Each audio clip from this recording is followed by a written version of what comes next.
Next जो question है, describe method of reducing technical losses in transmission and distribution system. अब method पूछा है कि किस प्रकार से हम लोग ये टेक्निकल लॉसेस है ट्रांसमिशन और डिस्ट्रीब्यूशन सिस्टम में उसको कैसे कम कर सकते हैं। तो methods of reducing technical losses in distribution systems as follow.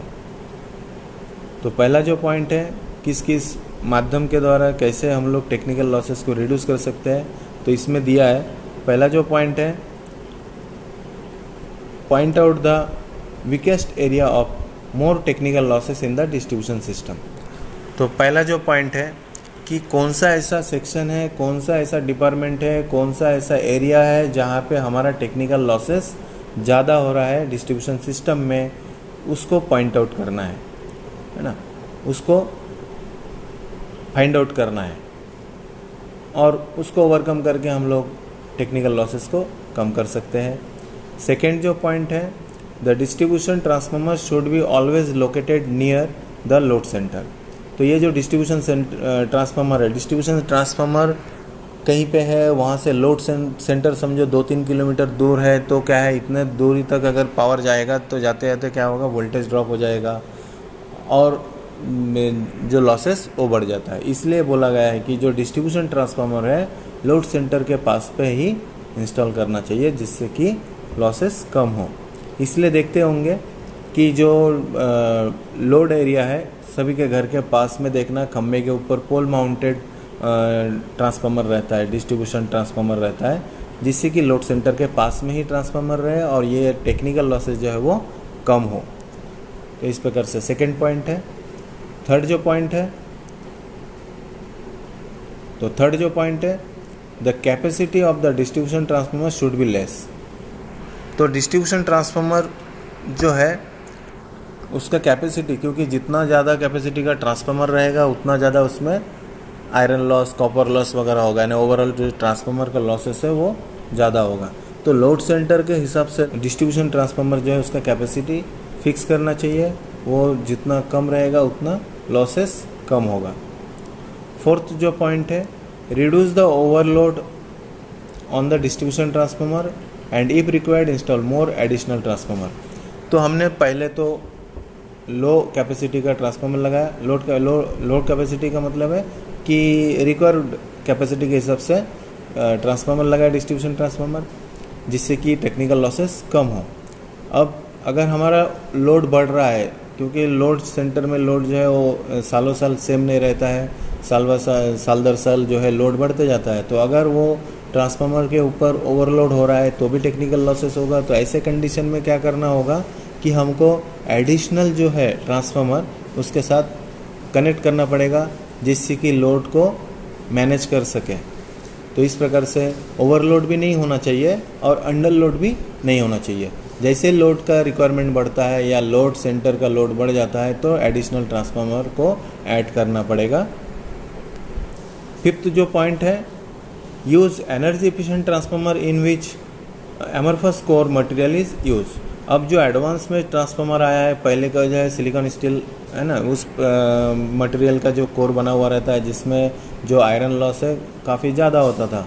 अभी जो एडवांस में जो एनर्जी एफिशिएंट ट्रांसफार्मर है उसमें जो कोर रहता है वो एमरफस कोर मटेरियल का बना हुआ रहता है, जिसका इफिशिएंसी काफ़ी ज़्यादा रहता है। तो इस प्रकार का अगर हम लोग ट्रांसफार्मर की यूज़ करें तो हम लोग टेक्निकल लॉसेस को रिड्यूस कर सकते हैं। सिक्स्थ जो पॉइंट है, shunt capacitor should be use to reduce the reactive power.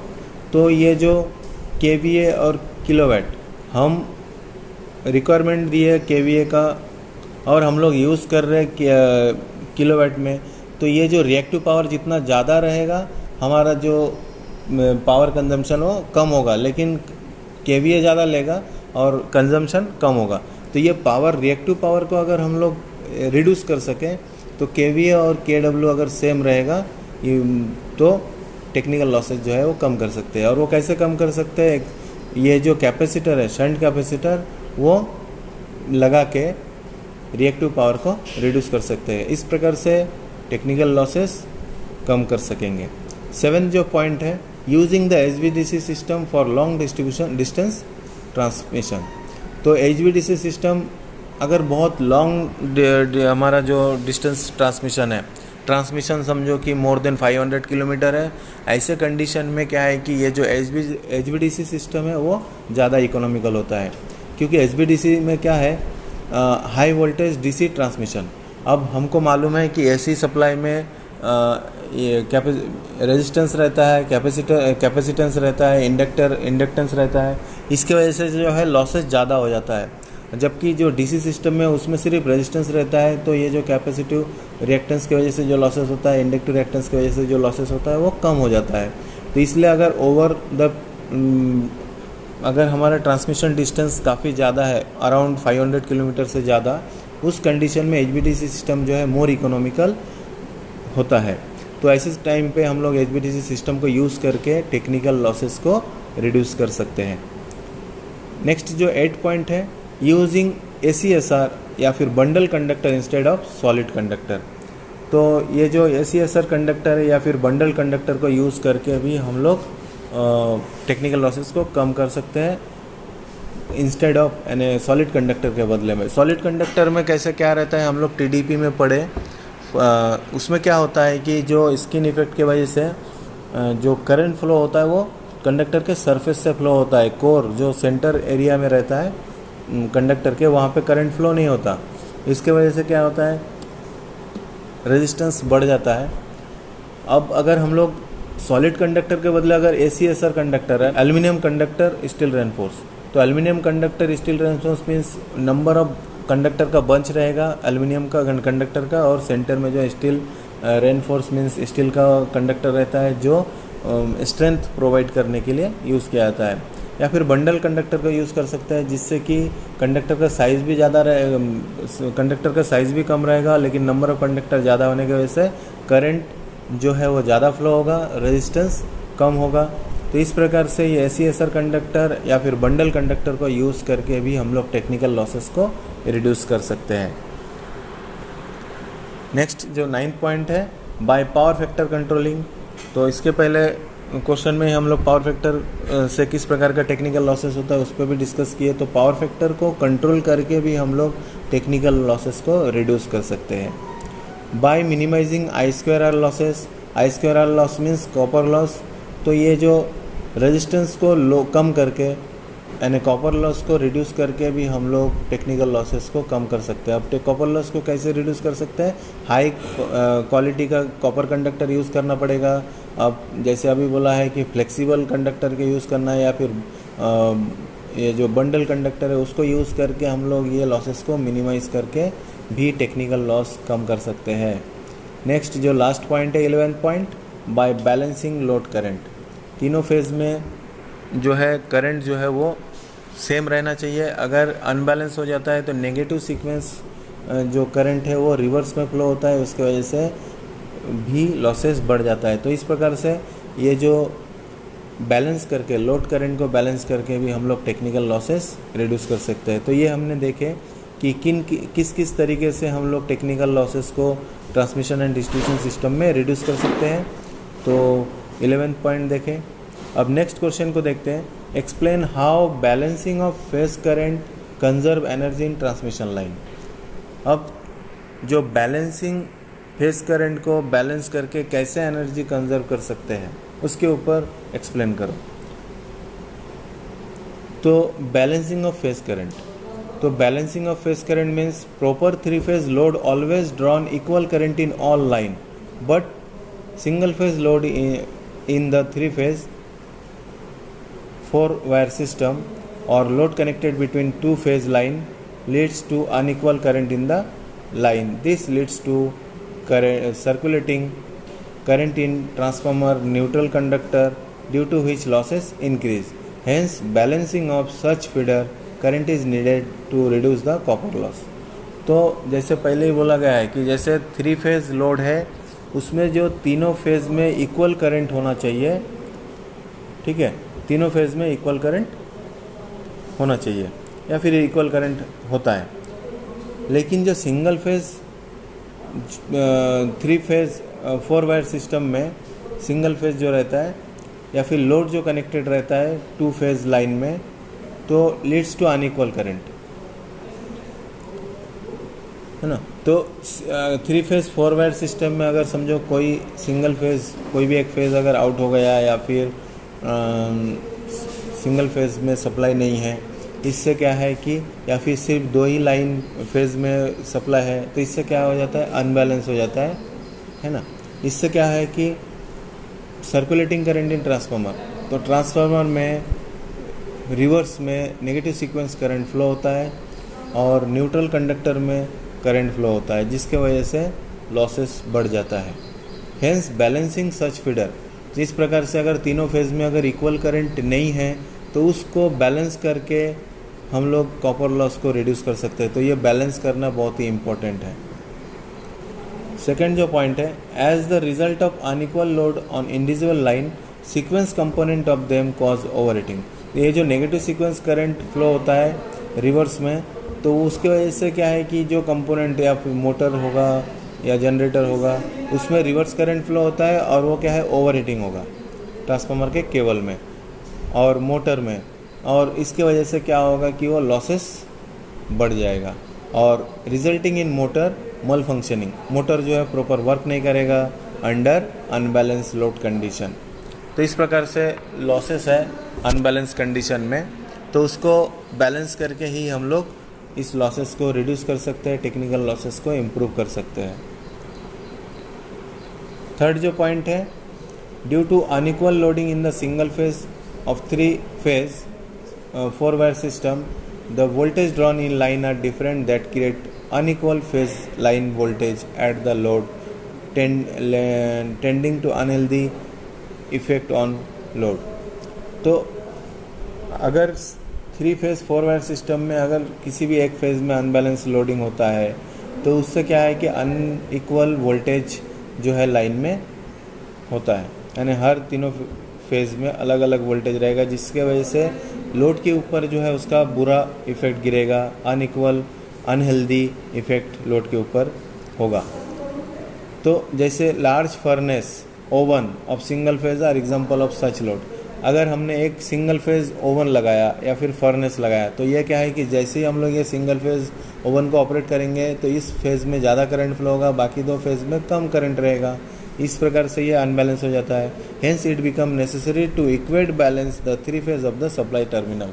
अब इसलिए ज़रूरी है तीनों फेज़ में इक्वल बैलेंस, तीनों फेज़ में बैलेंस करंट होना चाहिए। तो ये टर्मिनल वोल्टेज जो है वो बैलेंस करना ज़रूरी है तीनों फेज़ में। फोर्थ जो पॉइंट है, for furnace the Scott connection transformer are give to drive the 2 phase supply from the 3 phase which ये transform the 2 load equally over the 3 phase. अगर हम लोग 2 फेज सप्लाई देना है लोड को तो वो क्या है कि अनबैलेंस हो जाएगा, क्योंकि तीसरा फेज को लोड नहीं रहेगा, सिर्फ 2 ही फेज को रहेगा। तो इस कंडीशन में हम लोग क्या कर सकते हैं, जो स्कॉट कनेक्शन ट्रांसफार्मर है उसको यूज़ कर सकते हैं।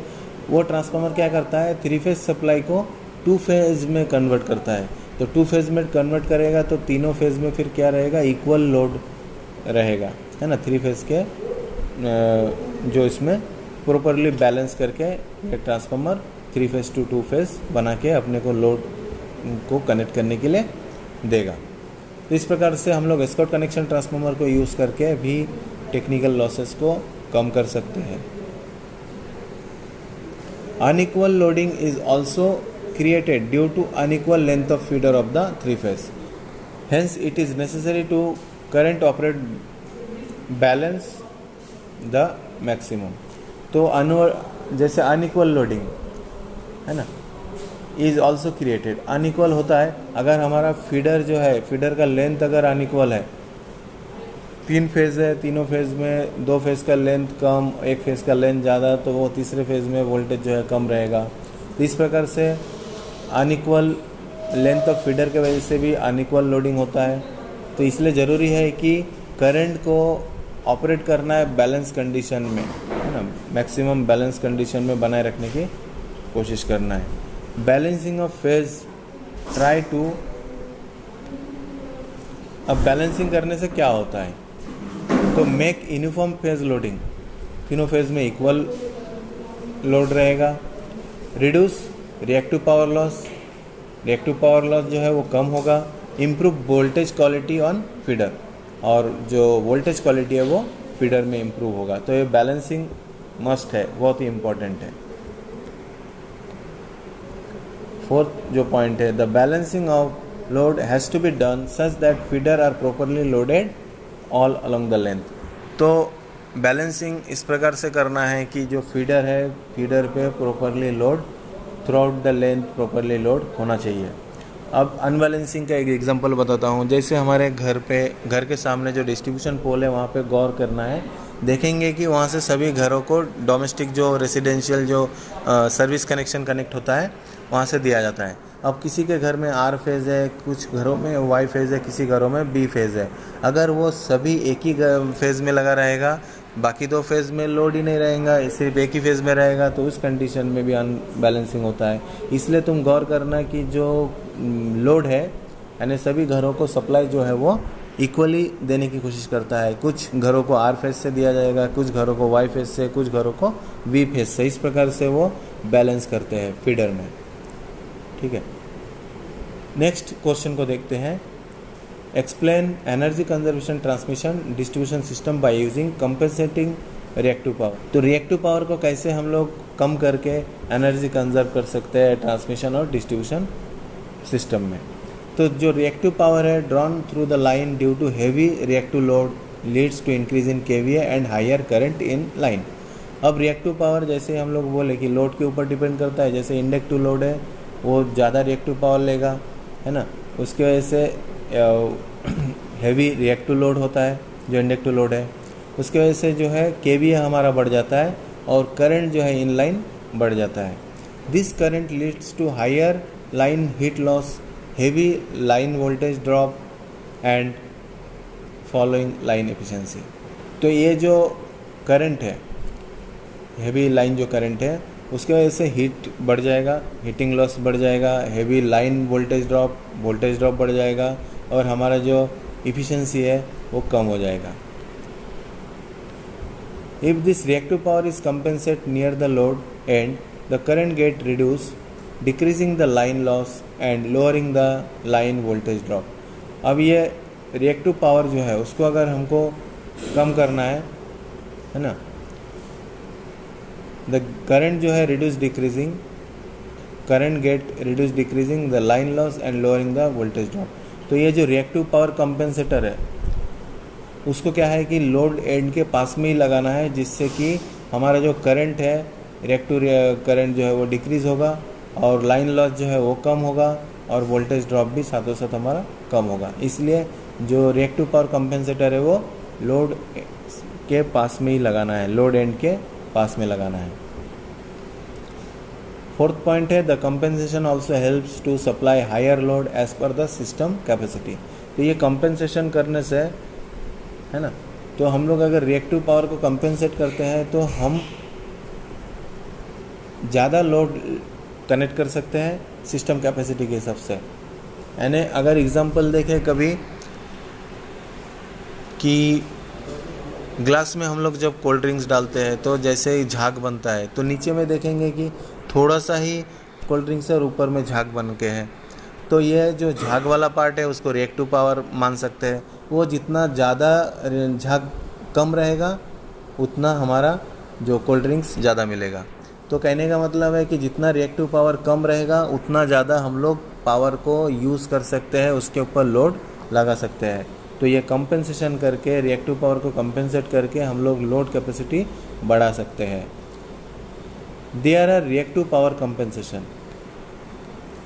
डिवाइसेस। अब रिएक्टिव पावर को कंपेंसेट करने के लिए, कम करने के लिए डिवाइसेस रहता है, जैसे कि कैपेसिटर बैंक है, स्टैटिक VAR कंपेंसेटर है, उसको यूज़ किया जाता है, कैपेसिटर बैंक और स्टैटिक VAR कंपेंसेटर, जो तुम्हारे जो लैगिंग और लीडिंग रिएक्टिव पावर है उसको कंपेंसेट करते हैं।